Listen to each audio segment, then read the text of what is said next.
We are breaking down every sorcerer in D&D to find out who's the best. Any subclass can be badass if it's a playstyle that you enjoy or it fits your character backstory, but in this video, we're talking mechanics only. Let's do this. Aberrant Mind. Cthulhu's just misunderstood, guys, come on. Let me psychically eat your brain. Yeah, Aberrant Mind sorcerers are the eldritch psychics of D&D. Level 1, you get some nice warlocky type spells with your psionic spells feature. You also get the option to swap out any of these spells with options from the enchantment or divination school of magic. Options like sleep, hold person, silvery barbs, suggestion, and command are all awesome. You can also speak telepathically to an ally from level 1. It costs a bonus action to set up the connection, but you can do it as many times as you like. This can let you act as a psychic relay, allowing the entire party to communicate telepathically through you. At 6th level, you get a defensive flourish, with advantage on saves against being charmed or frightened, and resistance to psychic damage. You also get Psionic Sorcery, letting you cast spells from your psionic spells list using sorcery points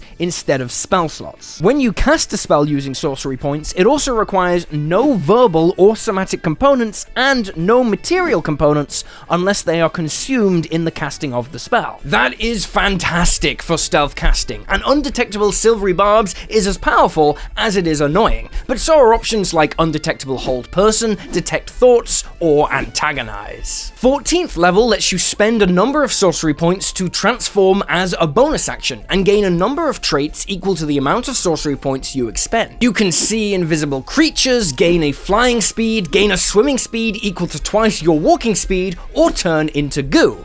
You always wanted to turn into goo, right? The transformation lasts for 10 minutes, and you can do it as many times as you like. Finally, at level 18, you can teleport, while leaving behind a collapsing black hole. It sounds cool, and it is, but it's kind of low damage, and you'd usually be better off using that action to cast a 9th level spell most of the time. Still, Aberrant Mind sorcerers are awesome. There's a bunch of flavor you can pack into your backstory, and the extra flexible spells give you a ton to play with. They are solid S tier. Clockwork Soul. If you're the type of person who dies a little inside when someone leaves the lid off the milk, you might be a Clockwork Soul. Clockwork Soul is all about order, represented by giving you a few lawful and defensive spells at first level. Just like Aberrant Mind, you can swap these spells out for other options, but they have to be from the Abjuration or Transmutation school of magic. Stuff like Shield, Counterspell, Enlarge, Reduce, and Haste are nice to have. You also get Restore Balance, which is the good guy version of Silvery Barbs. Whenever a creature you can see is about to roll with advantage or disadvantage, you can use a reaction to make that roll a normal roll instead. You can do this a few times per long rest, and it's okay. Handy for removing advantage on enemy attacks and saving throws, or removing disadvantage from your own. Bastion of Law at 6th level lets you spend up to 5 sorcery points to give yourself or another creature a shield,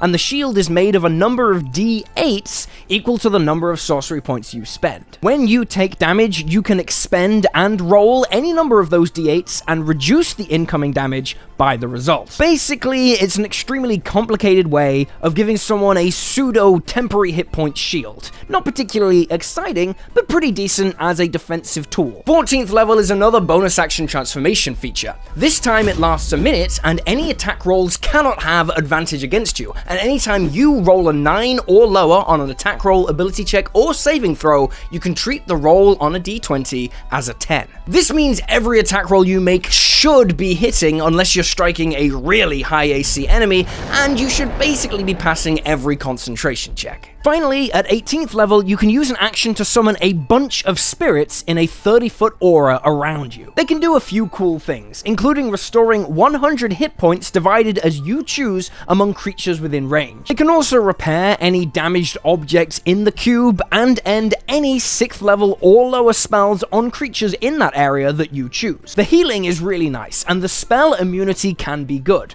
All round, a pretty decent defensive feature. You'd think a subclass based all around law and order would be boring, but in this case, it kind of is, yeah. I'd have loved to have seen at least one awesome offensive feature in here, but that doesn't mean the Clockwork Soul is bad. They can go in high B tier. It's a really nice role to have if there's no healer in the party, although if that is the case, you might be better with the next option. Hey dude, what the hell is this? Oh, hey man, you wouldn't happen to have any more of them spell scrolls lying around, would you?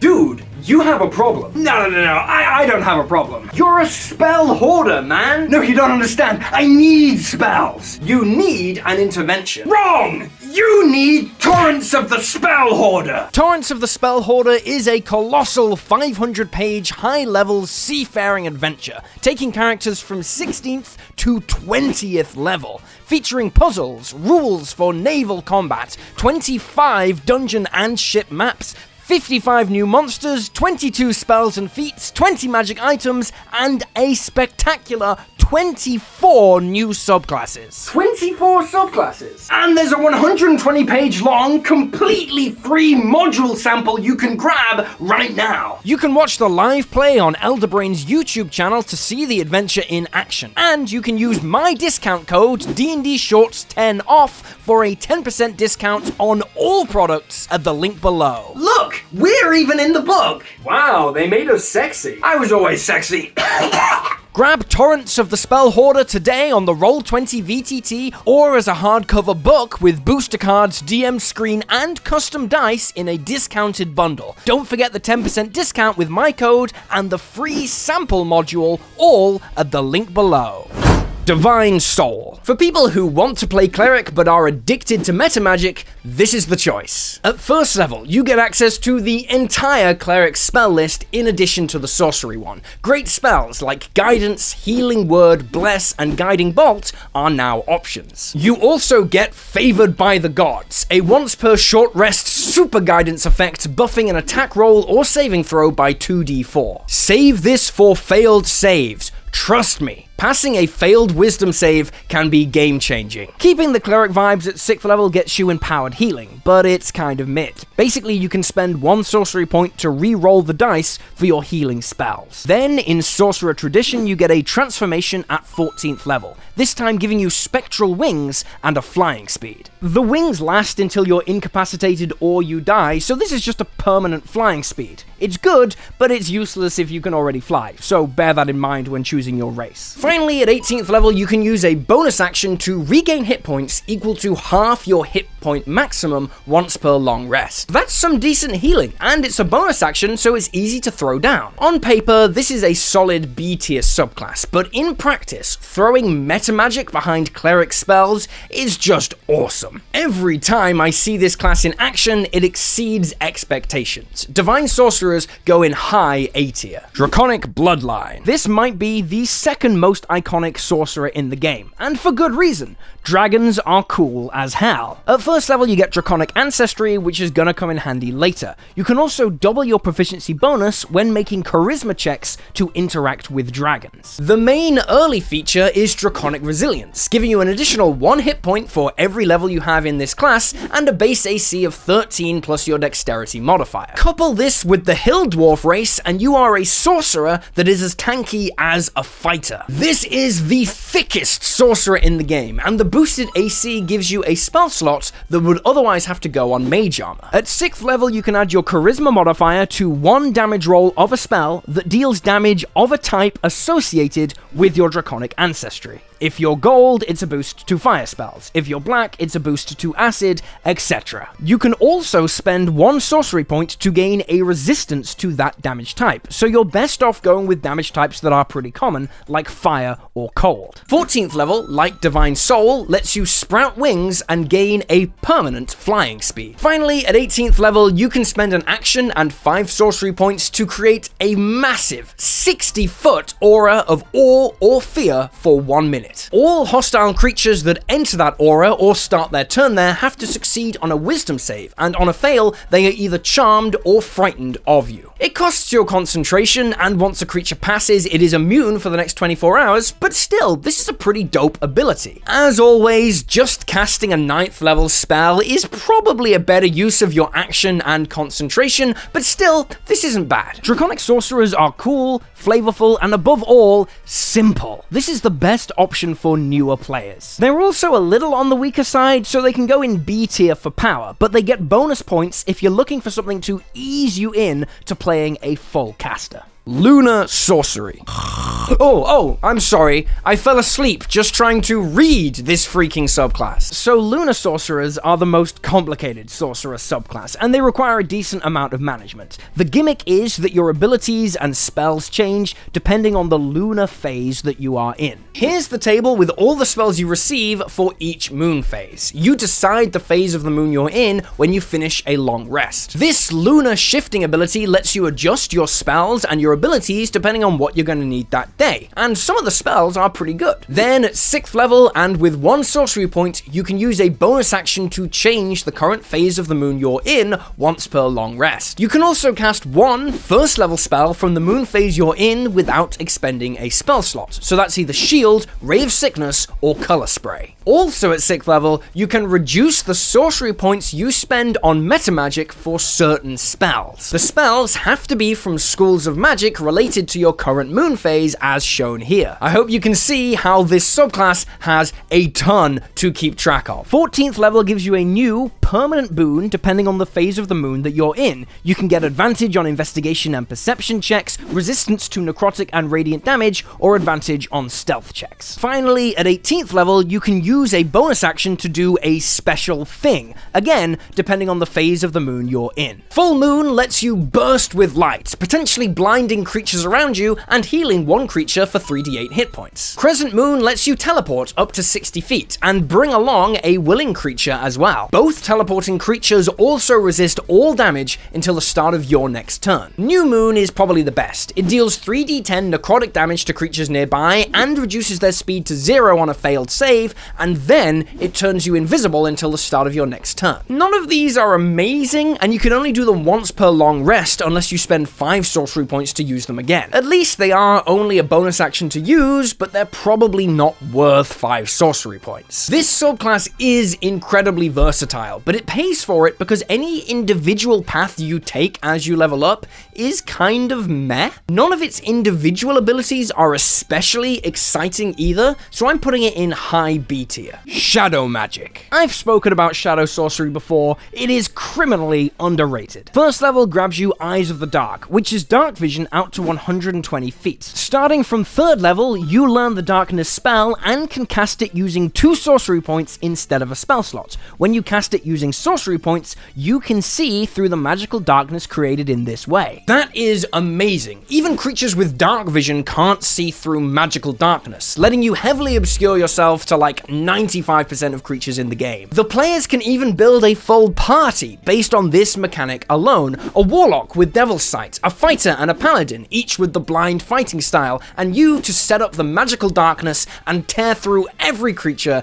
in the game. You also get Strength of the Grave at level 1, giving you a charisma save to avoid being knocked down when you would fall to 0 hit points. On a success, you fall to 1 hit point instead. It's only a once per long rest feature, but sometimes getting 1 extra turn is all you need to win, or at the very least, get the hell out of there. From 6th level, you get an adorable bonus action Hellhound Pupper, and it only costs 3 sorcery points to summon. It uses the Direwolf stat block, which is a pretty decent CR1 creature, plus some bonus hit points, the monstrosity creature type, and a slightly smaller size. It can also move through creatures and objects as though they were difficult terrain, and you can sick it on a creature when you summon it. This lets the Hound always know where that creature is, even if the creature is otherwise hidden. Finally, while the Hound is within 5 feet of the creature that you sick it on, that creature has disadvantage on saving throws against your spells. That is wild. Having disadvantage on your big spells like Hypnotic Pattern, Banishment, and Dominate Person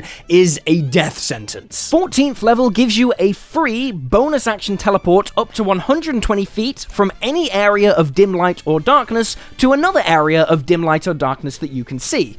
it's good. Finally, at 18th level, you get another classic Sorcerer transformation. Umbral Form costs 6 sorcery points and a bonus action and gives you resistance to all damage except Force and Radiant and lets you move through creatures and objects as though they were difficult terrain. You become a ghost, basically, and because it's only a bonus action, you can do it on the same turn as firing off a powerful spell. Am I biased? Maybe, but I really like this subclass. I'm putting it in A tier, next to Divine Soul. Look at this Hellhound, it's a good dog.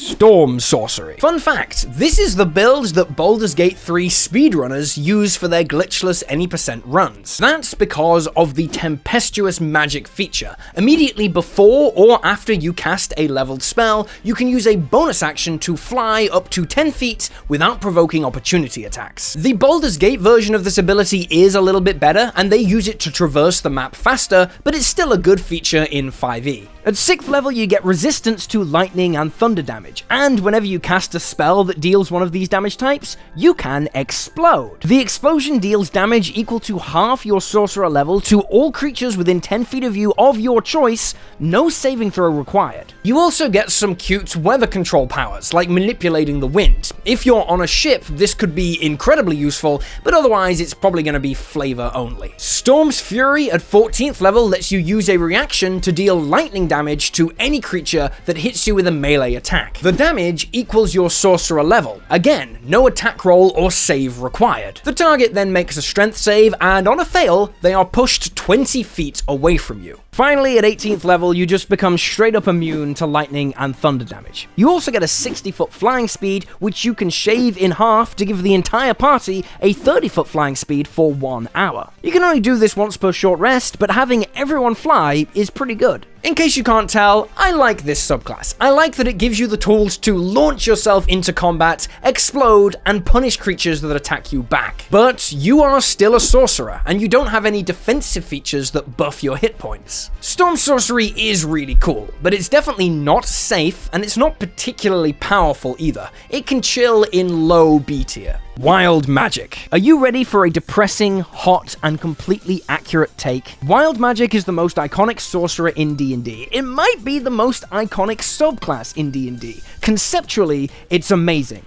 In practice, let's take a look. The big feature is Wild Magic Surge. Let's talk about it. Once per turn, the GM can choose to have you roll 1d20 immediately after you cast a leveled spell. If you roll a 1, you then roll again, this time on the Wild Magic Surge table, and create a random magical effect. This table is awesome, with options like casting fireballs centered on yourself, turning yourself into a pot plant, growing a beard of feathers, or gaining resistance to all damage. There are community-made wild magic tables with literally thousands of potential effects. It's really fun. The problem is, rules as written, your GM has to remember to tell you to roll, and even then, you only have a 1 in 20 of actually getting a wild magic surge. It is totally realistic that you could go 3 to 4 sessions of normal gameplay without ever getting to use this feature. Most tables homebrew this to be different, and we'll talk about options for that later, but let's keep going for now. You also get Tides of Chaos at first level, netting you advantage on one attack roll, ability check, or saving throw once per long rest. Your GM can also have you roll on the wild magic table after you cast a leveled spell, and if you do, you gain a use of this feature back. If your GM is an agent of chaos and has you roll on the wild magic table after every single spell,